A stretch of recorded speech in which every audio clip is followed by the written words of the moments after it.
This episode of the Reading with Your Kids podcast is brought to you by Jedley's award-winning children's book, The Great Maratini. A very long time ago, there was a boy named Sam who liked to do his magic tricks, and he was quite the ham. He was called the Great Maratini, the best magician of his age, but his greatest feat took place far away from any stage.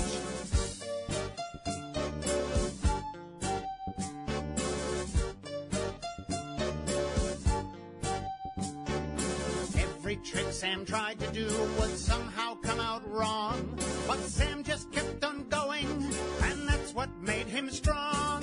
He was called the Great Maratini, the best magician of his age, but his greatest feat took place far away from any stage.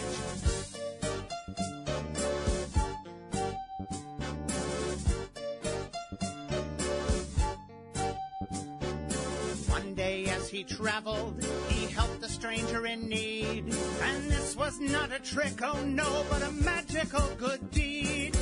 He was called the Great Maratini, the best magician of his age, but his greatest feat took place far away from any stage. He was called the Great Maratini, the best magician of his age, but his greatest feat took place far away from any stage. To get your autographed copy of the giant bilingual edition of The Great Maratini, please visit greatmaratini.com. Reading with your kids. Hey, so great to see you. Come on in. Hi, my name is Jedley, and this is the Reading with Your Kids podcast, and iTunes' #1 kids and family podcast. Thanks to you. Thanks for telling your friends and family about the podcast. Thanks to you for subscribing. Thanks for you to sharing links to the show. We have a wonderful guest, a guest who is related to an amazing author, and she's written an amazing book. Her name is Deb Gruelle, and she is the author of 10 Little Night Stars. Joining us on the line right now from Sacramento in California, she is the author of a beautiful picture book called 10 Little Night Stars. Please welcome to the show, Deb Gruelle. Deb, how are you? Thanks, Jed. I'm fine. Thanks for having me on. Delighted to have you on and delighted to learn a little bit more about 10 Little Stars. Can you tell us about it? 10 Little Night Stars is a going to bed counting book for children that teaches them how to count as it goes through a bedtime routine with little cute animals. One of the reviewers actually wrote it and said their child asked to change their bedtime routine to match the book's bedtime routine. So that was pretty funny. That was not my intention. Yes. It's amazing the effects that our art can have on folks sometimes. Yes, absolutely. Yeah. And what was the inspiration for you to write this book? Well, I actually wrote it many years ago when my youngest son had just turned 1, and he is now just turned 20. So my dad had died, and I was living in Colorado at the time, and we drove back to California, and it had a busy day with all the preparations for the funeral and things, and I just stepped out to get a breath of air, and I had him on my hip, and I was looking up to heaven and thinking how much I missed my dad, and he was such a security in our lives and just such a strong presence. And I just had this intense feeling of inadequacy to fill that hole and pass on that security to my kids. And then as I was looking up at the sky, in this cerulean blue sky, one little star appeared, and I pointed to it, and my son pointed to it and mimicked me, and I said, look, one little night star. And so it was all those feelings coming together, wanting to pass security on to my kids, and then this thought of how to do that, and this little star appearing. So I went back inside, and that thought wouldn't go away, and so by the light of the refrigerator, I started writing down other lines that would come to me. And so I wrote it then, and worked on it for a few months, tried to send it in a couple places, but I needed to learn more about the concrete thinking of kids. And so it wasn't till 15 years later that I went to a writer's conference and submitted that again. And at that point, a publisher picked it up. I had made a couple corrections to it. And so it was a wonderful thing. Wow. Wonderful. What a beautiful and fascinating journey. It's been one of those things that I thought, I actually made it into, I was telling you that I was homeschooling, and so I made this into a little binder that my kids would read it, the story themselves. I thought if I can't sell it, I'm at least going to have them read it, so at least they got to enjoy it. Now, I'm not an illustrator. Somebody else, Gabby Murphy, is the one who illustrated it. The publisher, Zondervan with HarperCollins, chose the illustrator, and so the illustrations are much better than you wouldn't be able to recognize my stick figures if I had drawn it. But my kids liked to look at my pictures that I drew to go with the book. But the end result now is much better, let me tell you. It's amazing. How did that? Now, when you gave the book to the publishers, and at that point you kind of lost control, and they were picking an illustrator for you to kind of turn your words and your ideas into visuals. What was that feeling like for you? Was that a terrifying feeling, or, whew, I don't have to worry about this kind of feeling? I actually had met the publisher, the acquisitions editor, at a writer's conference. And so she was very nice, and I felt really comfortable with her that we were on the same page. I knew the quality of books they, have put out in the past. And the other thing that helped was I got an agent at the same time, and she is a children's book lover. She collects artwork for children's books and has her on the walls in her home and things. So she was in there helping to make suggestions. And I just felt very comfortable with all of that thinking, and plus my lack of ability. So I knew that they would do much better than I could ever do. So I was actually very content with whatever they would come up with. And they certainly have come up with a winning set of illustrations, because, as I understand it, the book has become a bestseller and it's available in Costco. Yes, it is. It's kind of gotten legs of its own, and there's a saying that when you have a child, your heart walks around outside your body. I kind of feel that way with this book, that it's kind of gotten its own legs, and it's walking around places and going into homes that I never have been able to connect to, and it's very fun to watch it. Yeah. How did that, are you aware of what kind of strategy the publisher used, or did you just kind of wake up one day and it's like, boom, I'm a best-selling author? My agent called me and said that I was on the bestsellers list, and it was quite a shock to me. So I was absolutely thrilled, but I think there are so many pieces to the puzzle of what makes something a bestseller. And I think, if I had my choice, it would have been sold, 17 years ago. And I just think part of it's just God's timing, putting it all together at this time. But I don't take any credit for it becoming a bestseller. I just think that, the timing was right. And I think that a lot of parents really care about teaching their kids. And so books that are teaching counting and also books that are helping kids go to sleep. I had a couple of kids that some of them I had 3 kids. One would fall asleep, no problem at all. The other, young one, they were 10 years apart. He couldn't sleep hardly at all. And so getting him to sleep was a real issue. So I was thinking those 2 issues, that this book, I think, appeals to parents. I remember vividly helping my son and my daughter learn how to count, and it was we didn't count the stars. We counted steps anytime we had to climb up and down steps, and we often did it like the count on Sesame Street. So 1, 2, Yes. ah.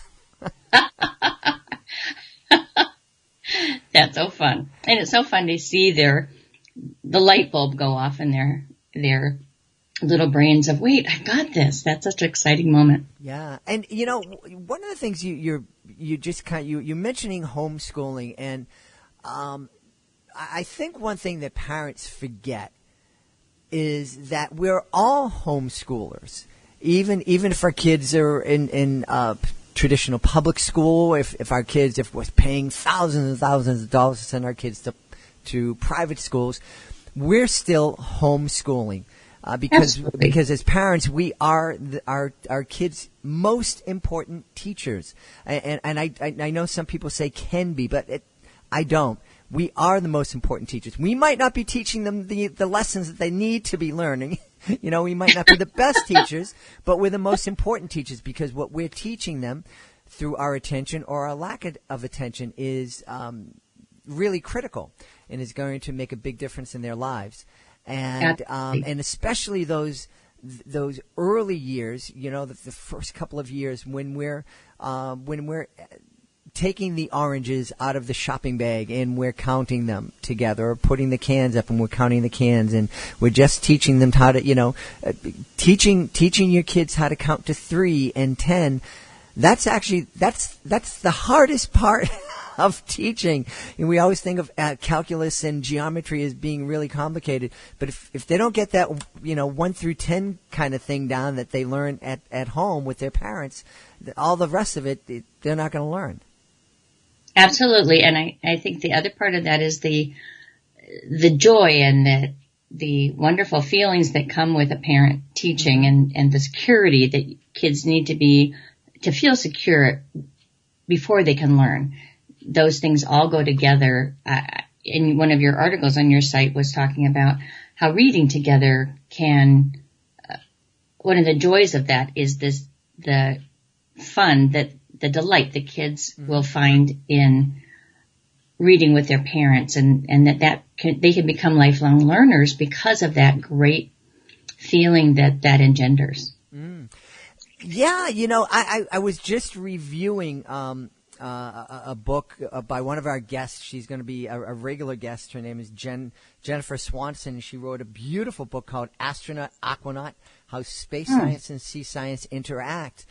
And one of the reasons I love the book so much is because I'm imagining, my kids are now adults, but I'm imagining sitting down and reading this book with my kids, and how much fun I would have learning the information in the book, and just my kids seeing that kind of joy and that interest in me would definitely lay the foundation to help them become lifelong learners. Yes, because we teach them by example also. Mm-hmm. Absolutely. Right? Yes. If we're learners, they will stay learners. Now, one thing I need to learn, as I was doing my research for the show here, and I kind of Google my guests and everything, and when I typed in Gruelle, up popped Raggedy Ann and Andy by Johnny Gruelle. Is there a relation there? Yes, isn't that fun? Johnny Gruelle is a relative of mine, and he's the creator of Raggedy Ann and Andy.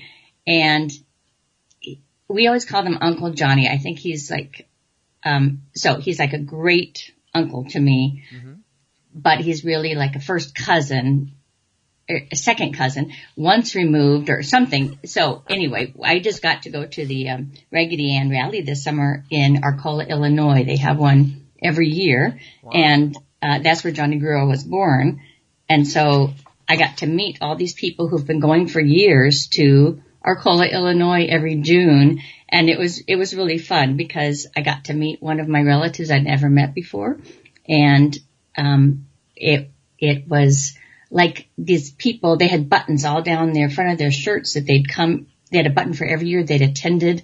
And it was like their history and mine were melding. And they were just such kind people. And I really enjoyed having such a great family history. Now, did that relationship and knowing that your uncle / first cousin removed by a stepmother, was that an inspiration for you to become a children's author? I grew up on his stories, so I always, I wasn't much for dolls growing up, but I loved books. I just was a voracious reader. We were at the library all the time, and I liked his stories. They were kind, and he had a theme of never writing something for kids that was scary, and to have good values and kindness. And so I think those values are just woven into my life. But I don't think I write about, exactly the same things, or that I think it maybe as I was growing up, it made me think it's possible. Mm-hmm. It's possible to be a writer. Yeah. And that's really, really important, because I know, I grew up in a, kind of a working class family. And when I made the announcement that I was leaving my typical job to become a professional magician, there was a lot of head scratching going on. The path was not lined out for you. It was not. It was not. In fact, there were some roadblocks and some police blockades along the way. But, one of the things, too, we talk about, inspiring our kids, and not many families have authors in their family tree, or performers in their family tree, or maybe even engineers or scientists or doctors. But that doesn't mean that we can't help our kids find that path. And by connecting with people, if your kid has an interest in science or engineering, and you don't have that, and there's no one in your family that's been an engineer, well, there's nothing stopping you from, maybe reaching out to a company that is an engineering company and saying, hey, I get this kid and he's really interested, and, maybe making connections there so that they can start meeting people who share their passion. Yes, it's a great idea. Finding a mentor for your child in any area, art or music or business. I think that's a really great idea. And especially, I think it's great before kids finish their major. Mm-hmm. I had my son was in college with a friend who went through and got her degree, and then figured out, wait, I really don't want to do this job. Mm-hmm. That would have been helpful if she just had shadowed somebody in that business first. Mm-hmm. And then while she was still in school, figure it out. Yeah, I really maybe should do something else. Absolutely. We host international. I'm laughing because we host international kids here in our home, and one of our amazing international students is about 6 months away from finishing their degree, and they've decided that they don't want that degree. Yes. And they're kind of going back and starting. Yes. So, I don't mean before you get out to the work field.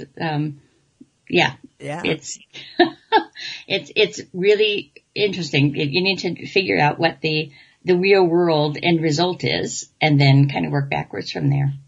Well, we're talking about mentoring, and we have a lot of authors that listen to the show, and I know that they would appreciate some words of advice from a best-selling author with this family history of creating amazing, best-selling, really memorable children's literature. So what kind of advice do you have to share to some of the authors and would-be authors who are listening? I would love to do that. And I think that's also a key in mentoring, is that people who are in the businesses they've chosen often want to reach out and help someone else to figure out how to do that. So I love doing that. I'm actually a chaplain for Inspire Christian Writers, which is a Christian support group for writers in the Sacramento area. And I just love helping and encouraging other writers. So one of the main things I suggest is that new writers find a good writers conference and attend it. And first of all, that helps you learn the different things that are needed for your particular genre. But it's also just amazing the wonderful people that I've met on this journey. And a lot of that has been through writers conferences, that I sit next to someone and then I become friends for years with them and follow each other on our journeys. And it's been just a wonderful thing. So that would be my first suggestion. And that's a great suggestion. And one of the things that I have loved, it was something that really surprised me. I had no expectation that I would just discover this. When I created the Reading with Your Kids podcast, I discovered that the community of children's writers, children's authors in all genres, whether it's picture books, chapter books, middle grade, YA titles, there's a beautiful community of authors out there, and they are very, for the most part, very generous with their time and with their just support. And so, I would absolutely second your suggestion that new authors, aspiring authors, get out there and make connections and develop friendships and relationships with other authors, especially because writing is such a solitary journey. Yes, it is, and I think you're right in particular that children's authors, just if they want to write in that genre, I think they're nice people. That's what I found. And so the other thing is, SCBWI is the Society for Children's Book Writers and Illustrators. And like in our area, they have a 1-day, workshop in the spring, and it's not very expensive, and it's not a big time commitment that, I have to go for a week somewhere or something, but it's just a 1-day thing. And so you can, put your toes in baby steps like that. Yeah, great advice. Yeah, that's the Society of Children's Book Writers and Illustrators. It is a great organization. I am a proud member. Lots of resources, lots of conferences, and lots of kind of casual, at least here in New England, a lot of, casual kind of meet and greets and get-togethers. So definitely check that out. And you don't have to be a published author to join. No. It's open to everyone. Before we leave, I just want to know, is there something cooking on the Deb Gruelle laptop or writing instrument? Oh, always. I have a couple of books with my agent that are making the rounds, and right now I'm working on something that it just hit me. My son just did not want to give up his blankie, and so I'm toying with a story around that, of what would happen if he became an adult and he still was holding on to his blankie. So that's what's going on in my brain at the moment. I love that. I could see that being turned into a movie. Well, we've had a blast speaking to you today. Before we go, Deb, tell us where folks can find you on the internet. My website is debgruelle.com, so DebGruelle.com. Excellent. Today we've been talking about 10 Little Night Stars, a beautiful best-selling picture book from our guest, Deb Gruelle. Deb, thanks so much for being on the show. Thanks so much, Jed. Thanks for letting me talk to your listeners. Please be sure to join us for the next edition of the Reading with Your Kids podcast. Our guest will be Judy Weigel. Judy Weigel, she'll be here to tell us about her wonderful book, Lucy and Her Pajamas.